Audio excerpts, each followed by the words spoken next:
But, buddy, let's get into it. Let's get into March 1994. It's been 3 weeks since we last recorded. So as a reminder, I thought I'd bring you up to speed on what we talked about last. We watched that crazy ending to the Flair and Vader feud over the world title. Remember that Thunder Cage match? Yes. Okay. And we saw Rick Rude and Sting escalate their issue following that match. You wrestled his lordship, Steven Regal, that night in a 30-minute match for the television title. And this is where I want to make a little bit of an announcement, Arn. I was just telling you about this, but some of you are going to be happy and some of you are not going to be thrilled. We really don't have a choice. We have to make a format change here on the show where we are not allowed, I'll just say this, to use video clips on the show anymore. And so we'll just leave it at that.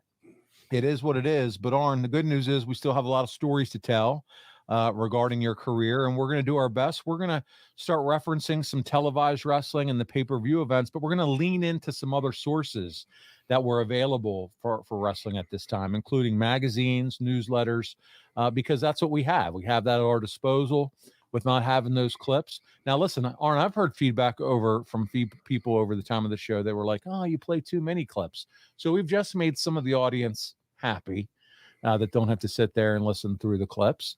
And then others who like to watch it on YouTube, maybe not as thrilled. But we're going to deal with the hand that was dealt us and make the best of it. And we're still going to enjoy the show and have a good time with it. How's that sound? We're not going to fight City Hall because that's not the intention of this podcast. We will make it as entertaining as we can for you.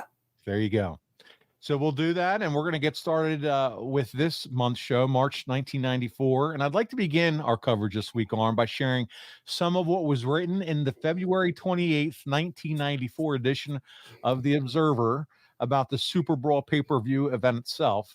According to the Observer poll, Arn, the best match of the night was the six-man Thunder Cage match that featured Rick Rude, Stone Cold at the time. He was stunning Steve Austin and Paul Orndorff. They took on Dustin Rhodes, Brian Pillman, and the franchise Sting. But interestingly, what I wanted to talk to you about, your match with Regal received votes for being the best and the worst match on the card. And this is what Dave Meltzer had to say about it. Steve Regal pinned Arn Anderson in 27 minutes and 32 seconds to keep the TV title.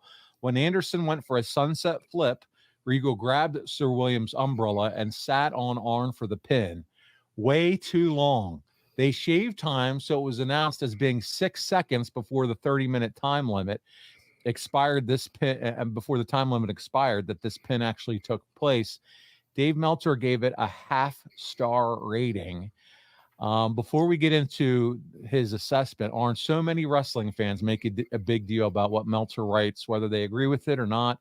He is, however, a historian for the wrestling business, and that he does report the events that take place inside pro wrestling. And he's done it, Arn, since the 80s. And his write-up is simply that. It's his opinion. So I want to ask you, I'm certain we have not spoke about this in all the time that me and you have been together doing the show. What do you think about wrestling journalism in general? Is there a place for reporters, do you think, in wrestling? They all have a right to their opinion. Everybody should have an opinion if you're watching it. And if it's a negative thing for me, then I'm just not their cup of tea. Regal and I had a match that would appeal to amateurs, guys that can see what's going on and understand it. It would have been different from every match on the card. The pacing would have been a lot slower than what a lot of people like. I've often said can't do a whole lot, so I don't do a lot. But what I do, I try to do well. That would have been what would have been going on, as well as, William Regal is I highly regard as being a hugely talented wrestler. He could have a match with himself in an empty building.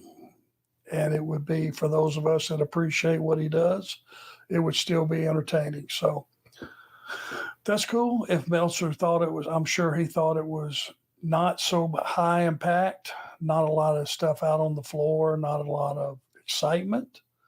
It would not appeal to him, and he's always had the right to his opinion. it's not going to affect what I do or how I see the business.